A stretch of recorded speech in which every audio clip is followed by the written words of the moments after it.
What makes you feel safe? What makes you feel seen? What soothes you?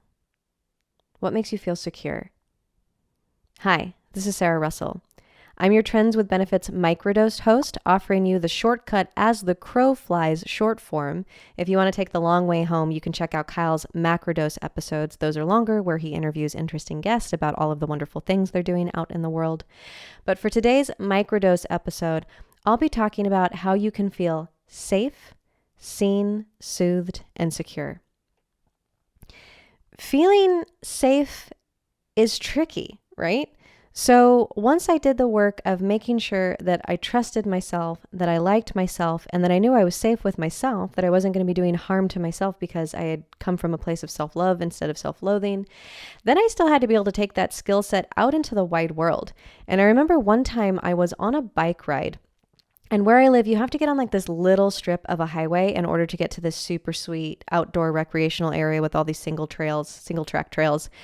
And I remember as I was riding my bike along this highway, a cop pulled me over and he said, "You shouldn't be doing this." And I said, "What do you mean I shouldn't be doing this? Like, I'm trying to get to this, like this beautiful area." And he's like, "It's not safe for a single woman to be riding her bike along the stretch of the highway. You should turn around right now." And I had to really reconcile with myself. Was I going to give up mountain biking, this hobby that I loved, because the outside world had all of these potential looming dangers? Or was I going to trust that if something bad happened to me, I was going to be able to recover from it? So I'm not trying to put on this Pollyanna rose-colored glasses. Oh, like I'm going to pretend like there's no danger out there. But this idea that I somehow had to modify my life in order to restrict my well-being because somebody might do something bad to me just wasn't sitting well with me. And I had to go through this process of being like, not putting myself in intentional danger. Like I'm not being reckless, right? But I'm also not willing to give up mountain biking. I love mountain biking. And if I always have to wait until I have a buddy, that sucks. I want to get on the trail way more often than everyone has free time to necessarily spend 3 hours like tromping through the woods with me. And so it was this idea of creating enough safety in my body that without taking unnecessary risks, I was also not going to live my life from this fear-based state so that I could still enjoy these deep pleasures of being on this earth. So this idea of like whether or not I'm safe in my body, whether or not I'm safe in the road, safe in the outer world, I like to think about this in terms of secure attachment. And Jessica Fern has this book. It's called Polysecure: Attachment, Trauma, and Consensual Non-Monogamy. And within it, she presents a nested model of attachment. So it goes beyond just relationships, one-to-one interactions, and it talks about all of these different levels of interaction and how we can feel safe and secure across all of them, or at least build awareness around whether or not we feel safe and secure. And she really does this lovely job of breaking down how all of these different levels interact with and influence each other.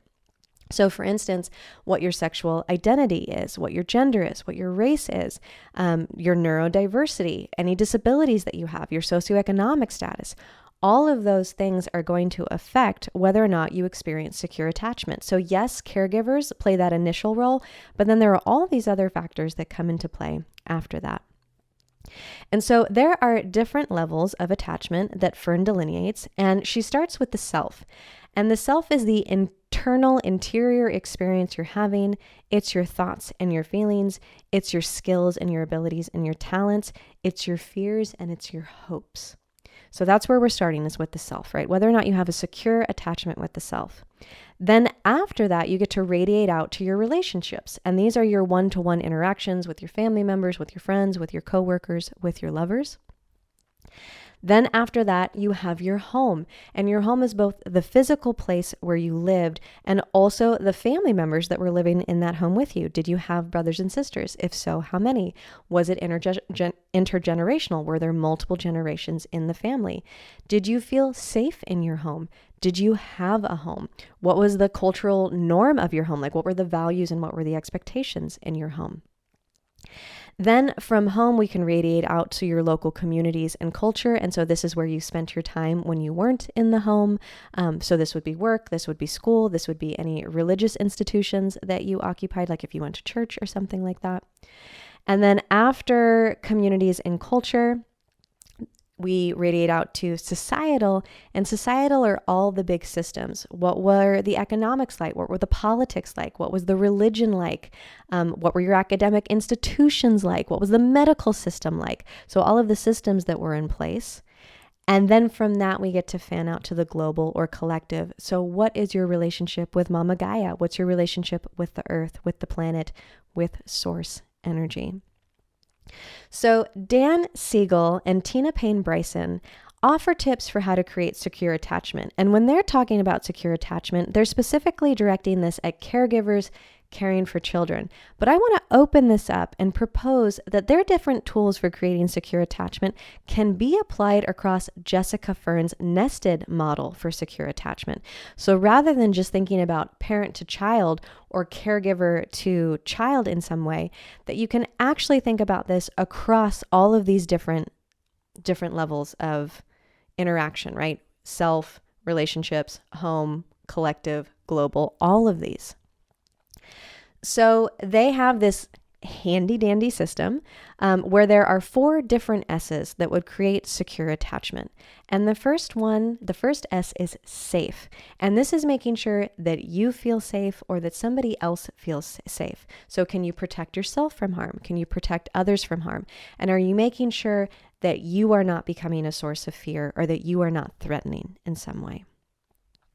The next S is seen. So Dan Siegel says that truly seeing somebody involves 3 different things. And the first thing is being able to attune to their internal state in a meaningful way. The second one is coming to understand their inner life, their inner landscape. And the third one is responding to what we see in a timely manner. So this 3-step process that Dan Siegel describes is a way that he says people feel felt. And I love that description. So not just feeling seen, but feeling felt, that somebody has an idea of what your internal landscape is feeling like for you. And then they feel something about that. They care about that in some way. The third S is feeling soothed. So when we're experiencing some kind of distress, that interaction can be shifted by attunement. Now, we can attune to ourselves in some way, or somebody else can attune to us. That means they're offering some kind of quality attention to the experience that we're having. Now, offering somebody attuned attention or offering ourselves attuned attention, it doesn't take away the pain, but it means we're no longer alone in our suffering. And so if we're around people who can offer us attuned attention, attuned care, that also allows us to then offer it to ourselves, right? So being able to offer it to ourselves allows us to offer it to other people offering it to us allows it to offer it to ourselves. So there's both individual responsibility in this and also some kind of community care. The fourth S is secure, and that results from the first 3. So when somebody knows that they're safe, when somebody knows that they're seen, and they know they're going to be able to get some kind of soothing, that's what creates secure attachment.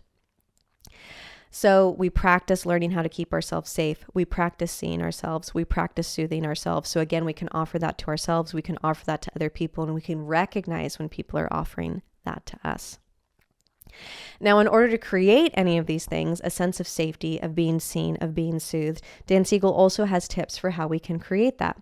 So in order to create a sense of safety, the very first thing is do no harm. So I was recently down in LA, and there was a friend in the car with me, and he said, "Look, it seems really simple. Just don't hurt other people and then do what you want to do. So don't worry about what other people are doing. Just don't harm anybody. Just don't hurt anybody." So the very first rule is do no harm. I completely agree with him. Just do no harm. And then making a commitment that you're not going to be a source of fear for somebody else, that you're not going to be a source of harm for somebody else. So you're committing to not doing harm, and you're also in relationships with people who are committing to not doing harm. Then here's the thing, that's a little bit of idealism, right? And so we set the goal so that we can reach towards it, knowing that we're not going to be able to execute it perfectly. So then when harm happens, and harm can happen from something as simple as a dignified difference from a disagreement, not necessarily even intentional harm or neglect, but But if we harm somebody else in some way, when we harm somebody else in some way, being able to repair. So being really clear on what your strategies are for repairing the harm that you've done for somebody else, having some kind of accountability process. And again, this is being able to tune to somebody else, right? Knowing what they need in order to be able to receive the repair. So what we need for a repair might not be the same thing that somebody else needs. And so what we're trying to do is create this overall sense of safety and security. The next S is seen, right? And so to see somebody or be seen, we need to get curious. And when we're getting curious, we're witnessing somebody else. We're observing somebody else. So we're not coming to snap judgments. We're not assuming that we know the full story. We're keeping this generative mood edition where we're like, I'm staying curious. I'm staying open. I'm really observing somebody else with an open mind, with an open heart. And we're getting rid, or at least we're checking our stories, right? Like we're trying to get rid of our stories as much as possible until we can check them with somebody else. Like, I have a story about who you are and how you are, or I have a story about myself. How true is that story? And not just immediately acting on our stories as if they're true before we've had a chance to check them. And being really careful about like, yes, I can have my preferences, you can have your preference, but not judging from a place of shame, right? Staying curious about somebody. And that includes making time to learn about somebody, right? Like we have to actually make space to witness somebody else. So we need to create a container where there's enough time and enough spaciousness to get curious about somebody else. So you want to make sure that you're generating opportunities where you can witness each other, where you can be seen and where you can see somebody else. And then the next S is soothed. So how we can soothe ourselves, how we can soothe somebody else. And this is really tricky to do in the moment, right? So you want to make sure that you have your toolkit handy already. You know what works for you. You have some sense of what works for other people, and you've practiced it. So you're not waiting until the moment when you need it. You've done it in moments that are less charged, where it's less like urgent or immediate that you need to have a soothing practice so that the muscle memory is already in your body so you know what you can reach for.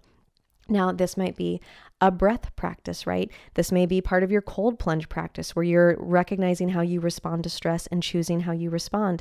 This may be like some kind of movement practice that you have, but knowing what you need in order to self-regulate and self-soothe.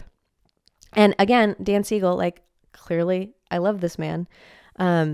He's very, very sweet and very quirky in person too, I have to tell you. In addition to like being brilliant, he's also creative and kind. But I digress. He has this acronym that's PEACE, PEACE, to help you figure out how to self-soothe.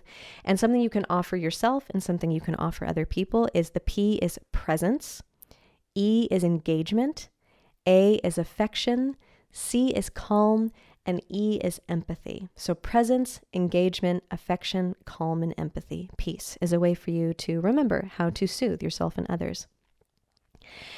And then to create security, right? We need these previous 3 S's, but security also means that you're investing, right? You're investing time in yourself and secure attachment. You're investing time and energy in somebody else. And so if we're practicing all of these tools, right? If we're practicing this with ourselves, if we're practicing this with others, what would it mean to feel safe in your home? What would it mean to create safety in the home? Like, what would you need? What would your sleeping space need to be like? What would the cultural values and the expectations need to be? If you were going to be seen on a global level, if you're going to witness Earth consciousness and be witnessed in all of your belonging and all of your aliveness, what would that be like? If you were going to soothe at a community level, if you weren't just thinking about one-to-one interactions, but how could we soothe the harms across systems and societies and cultures and communities, what would that look like? So again, blowing this out so that we have this bigger framework so that yes, we can do this with ourselves. We can do this in one-to-one relationships, but we can also do this within collective. We can also do this in community. So I'm curious, what would this look like for you? At what level do you feel like you need to feel safe, that you need to feel seen, that you need to soothe? Or like at what level do you want to offer those things? And how would you offer presence? How would you offer empathy? How would you offer that kind of care? So those are things that you can think about. And that means that we're creating secure attachment with ourselves. We're creating secure attachment with each other. And we're creating secure attachment across our wider community and the collective and the world. And isn't that a future that we want to invest in? Thanks so much for listening. If you enjoyed this, please leave a review on Apple Podcasts or wherever else you listen. You can also check out trendswithbenefits.com for all of our written work, and you can also sign up for our weekly newsletter. If you would like some help feeling soothed, feeling seen, feeling secure, feeling safe, go ahead and send me a voice memo to podcast@mudwtr.com. Let me know where you could use some support. Let me know where you have some curiosity. Also share if you've had an experience where you've done this and it's been successful. You can also share with me your struggles and your trials and your tribulations, and maybe we can come up with some kind of creative solution for how it can be smoother next time. You can also send a voice memo with your favorite way to drink your mud water. I like a little pinch of rose in mine sometimes. Sometimes I'm a little spicier and I want some cayenne. It depends on my mood. It depends on the time of day. It depends on the season. How are you drinking your mud right now? If we play your voice memo on air, we will ship you a free mud water mug, so be sure to include your address in that. May you find pleasure. May you find play. May you find peace.